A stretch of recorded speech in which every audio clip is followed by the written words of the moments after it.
Hey, what's happening, guys? Check it out.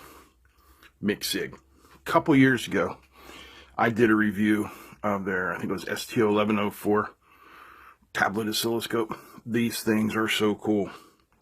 This is their new one. It is the STO1004. This is the first version for 2022, and it is the Pro. Let me just get that with all the goods. So let's have a look at what's in the box, right?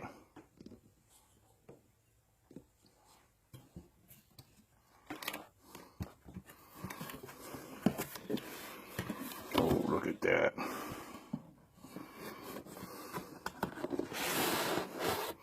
But we'll be a tease. We'll save the good part for later. And let's see what's in the auxiliary box. Accessory box. Secondary box. Alright, so first of all, we have our certification.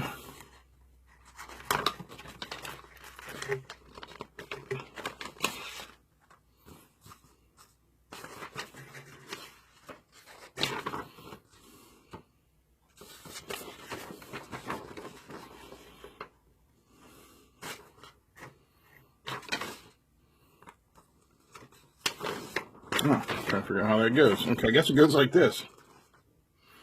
User instructions, safety precautions, measurement category. Just a little bit to say, hi and what's going on. You see here on the side panel, we've got a power button, grounding hole, probe compensation, USB 2, 3, and yeah, you can put a mouse into there. HDMI out. In case you want to hook this up to your giant screen TV and show the wife your signal. Type-C USB, there's our power and lock, and there's our power in, but what's cool is these babies are battery powered. Our calibration certificate, calibrated on a Fluke 9500B.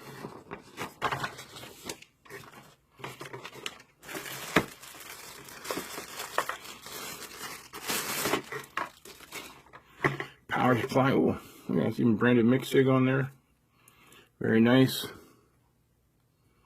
What we got here? Output 12 volt 4M. That's a nice power supply. IEC cord.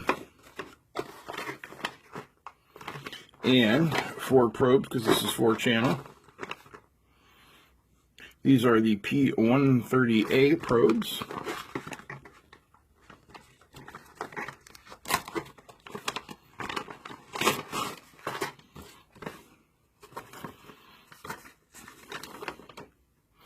There's our specifications. 10 megohms input resistance, input capacitance, 14.5 to 17.5 picofarad, system bandwidth 200. I mean, realistically, these should be 300 for a 100 megahertz scope, but it'll be fine. Yep. Okay. So we got our auxiliary box out of the way. And everything here is just so nicely packed.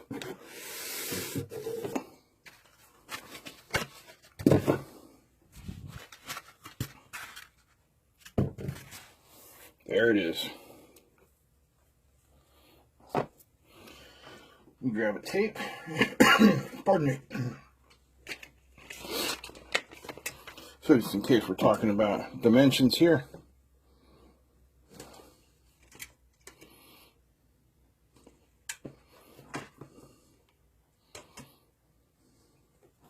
Yeah, it is not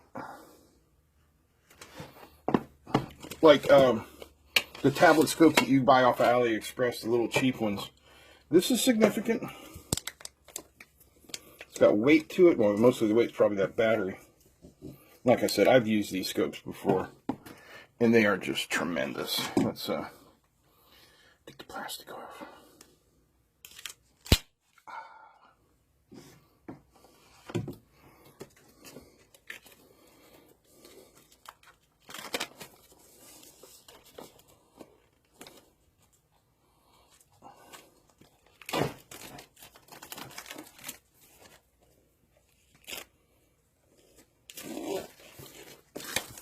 Sorry that took so long.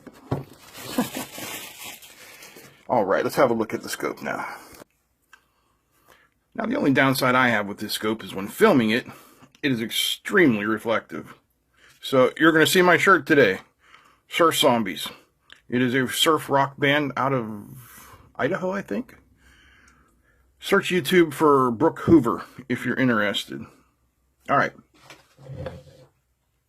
So let's power this guy up. Make sure switch is on. There we go. She's firing up. I heard the fan come on. This is Android powered, I believe. It's going to take a few seconds to load. Playing a little tune, you can see down here, loading bar going across, and there we are at the oscilloscope screen.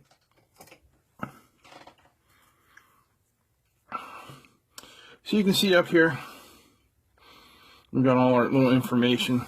MICSIG is in run mode. 70K, 500 megasamples per second. We should be able to turn that up. There's a reduced view of the entire signal. Automatic trigger rising slope. And then it's giving us the voltage there. Let's take a look at the scope overall.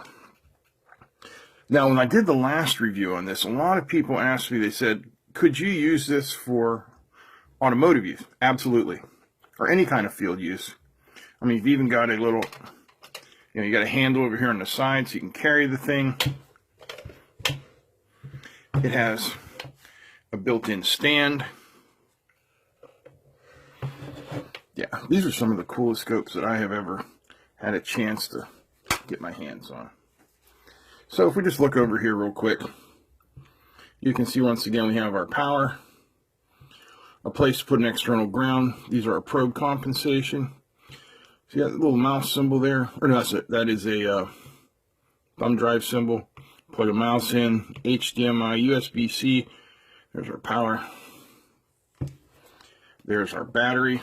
Nothing on that side. And then on the top, we have our probe. And you can see they can be connected to just about any brand of auto set probes. We have an aux out there. It can be used for a number of different things that we'll talk about. All right, moving along. All right, let's hook up a probe. Use some compensation, see what's what here.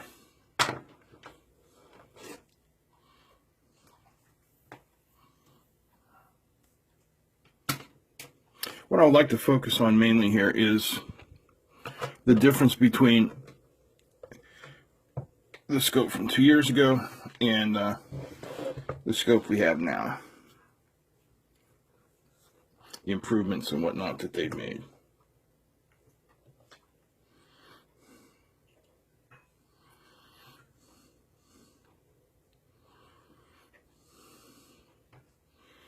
All right, let's see what we got going on here.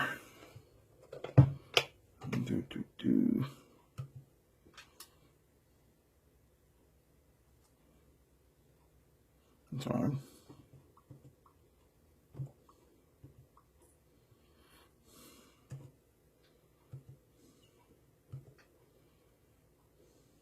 All right, we got the probe all set up. Let's take a look at some of the waveforms. Real simple. We'll start with the sine wave. Very nice. Triangle. And a square. And you can see it locks on these waveforms very easily. Now, if we wanted to access any of the menus of the scope, you can simply swipe down from the top. Oops.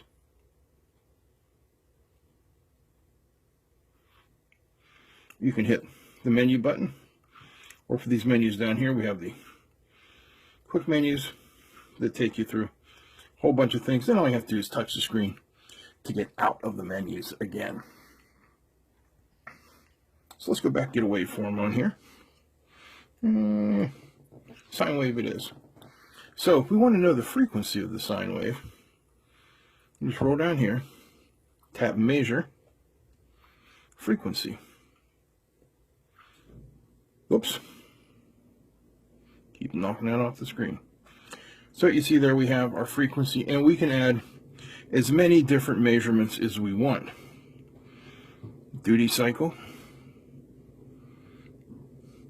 RMS. So there's the information about our wave. Let's see if I adjust the frequency.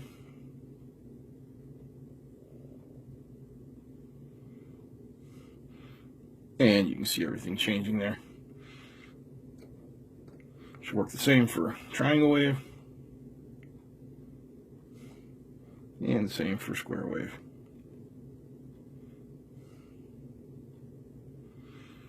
The menu system on here is, I mean, it's really intuitive. Scroll down here, like those are our measurements. We also have some save things. We can save as waves. I don't know why you want to save as a wave, but CSV bin.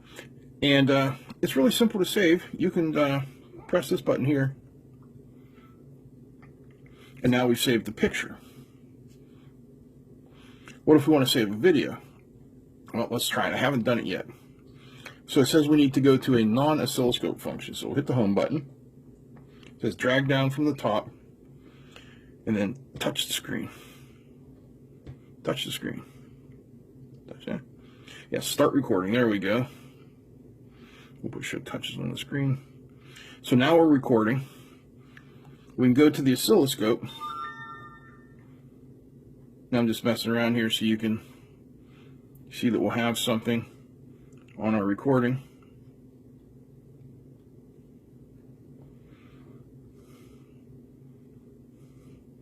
And now we can stop. And where is it in our gallery? There it is. And we can play it. There you can see the time lapse and all that kind of stuff. Very cool. All right, let's go back to the oscilloscope. So now we can move over to our sample function. You can see all the different memory bit rates, whatever we want there.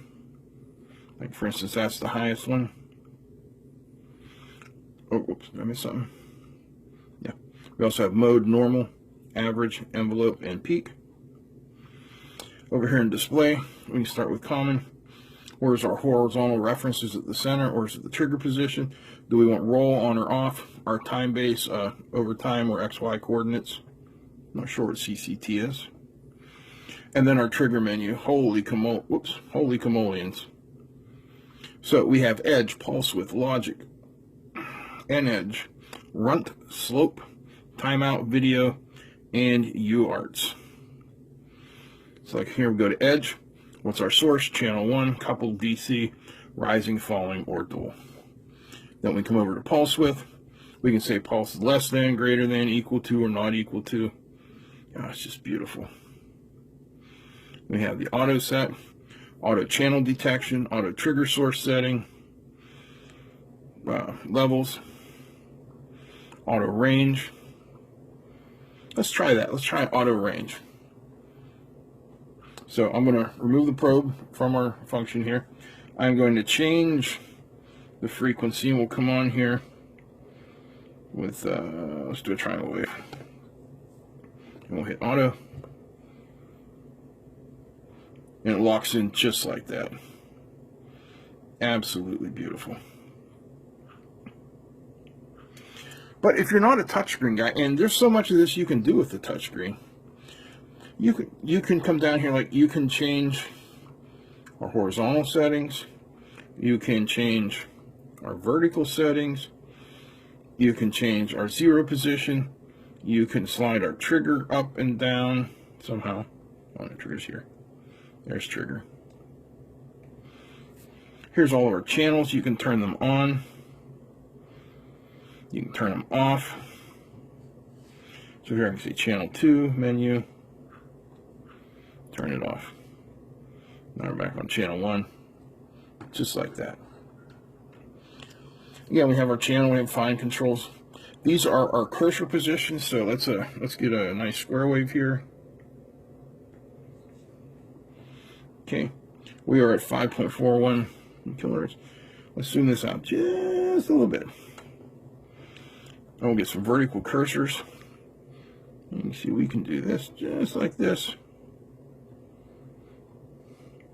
And it's that easy to get the measurements you want. Of course, we can save them. We can do this video. We can output it on the HDMI to a large screen TV or to a capture device. Anything you want. You want to see something even cooler? I know you do. Check this out. This is the electronic tool. Resistor voltage divider. Resistance calculator. Resistor color calculator. Series and parallel. RC filter. Parallel resistance. 3-terminal voltage. Node terminal voltage. Precise resistance. Let's see. We want to make a low pass filter under 20K. And we're going to start off with a resistor of, say, let's go 100K to start off. And we want to be under 20 kilohertz. And that's going to tell us that we need an 80 picofarad capacitor so that our cutoff is right there at 20 kilohertz. Isn't that cool?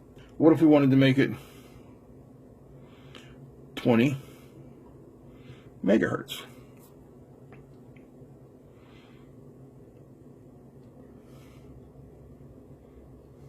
Oh, there it goes. It's 80 microfarad. And the reason I said the 20, let's go back and bring up our oscilloscope. And we can go over here to channel 1, channel 1 menu. And right here, you see we have a 20 meg low pass. We also have high pass, low pass. Look at that. That's the high pass. Those are just the harmonics coming off of that. There's the low pass. 20 meg cap. Full. Man, I love it. So cool. So that's our electronic tool, our system upgrade, our pictures. It's even got a web browser. Pretty cool, right? And the whole thing is, of course, battery powered. It's got a handle. Perfect for automotive work. And as long as it's not plugged in, I mean, probably even if it is plugged in with this isolation, but what you've got here is basically an oscilloscope that you would have to work really hard at blowing up. I mean, you could still do it. But compared to a scope like that, where it's plugged into the wall, yeah, much easier. There's so much to show you here, I don't even know where to go. These are our settings. And of course, I'm hooked up to the internet with this, as you can see there. Our Wi-Fi is hooked up. Oh, we can even cast. Holy cow.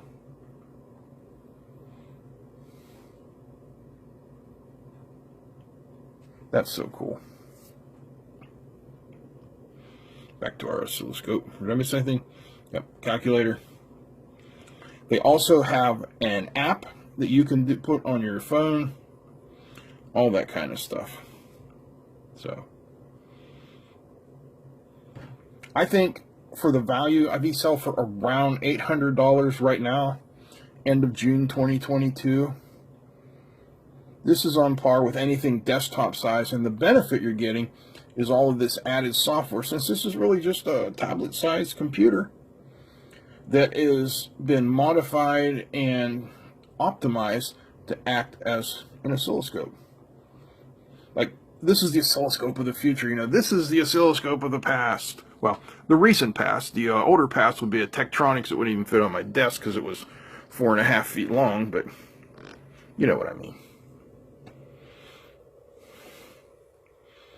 So I'm not going to go through a whole bunch of, there we go, whole bunch of different stuff. You can check the other review I did on the other one.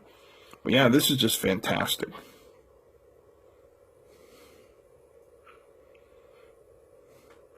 So much stuff you can do with this. All right, guys, I hope you enjoyed this video. If you did, please give me a thumbs up. Feel free to comment, share, and don't forget to subscribe. Big thanks to all our sponsors, and more thanks than I can ever give to MICSIG for sending this out for us to show you. Incredibly kind and generous of them, and I truly appreciate it, and I know you guys appreciate it too. So going over to the MICSIG site, I'll put a link to it down below, and I'll also put a link to where you can purchase this off of, I think it's AliExpress, from one of MICSIG's preferred sales places, and I'm sure they will take very good care of you. All right, guys, that's it. I'm out. Peace.